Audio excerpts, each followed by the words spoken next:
നമസ്കാരം. Aroor vision news channel ഇന്നൊരു വിശേഷ വാർത്തയാണ് പുറത്തുവിടുന്നത്. സുരേഷ് ഗോപി അരൂർ മണ്ഡലം എടുക്കുമോ എന്ന ചോദ്യമായിരുന്നു മനസ്സിൽ. അരൂർ തുറവൂർ ഉയരപ്പാത നിർമ്മാണം മൂലമുള്ള വാഹന ഗതാഗത കുരുക്കുകൾ അന്വേഷിച്ച് അരൂർ പള്ളിയർക്കാവ് ക്ഷേത്രത്തിന് സമീപം എത്തിയപ്പോഴാണ് ആ കാഴ്ച കണ്ടത്.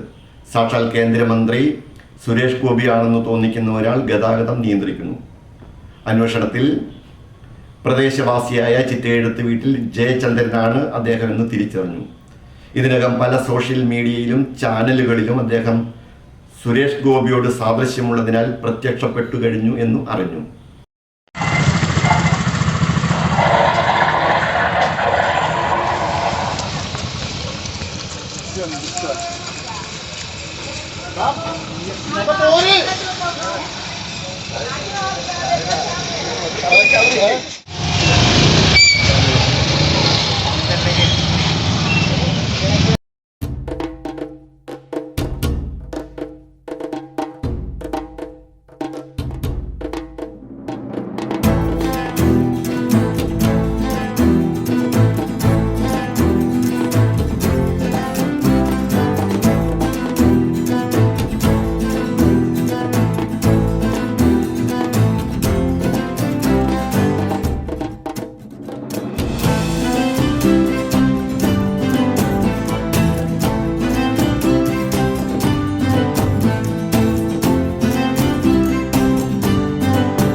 അരൂർ വിഷൻ ന്യൂസ് ചാനലിന് വേണ്ടി LS അശോക് കുമാർ. നന്ദി.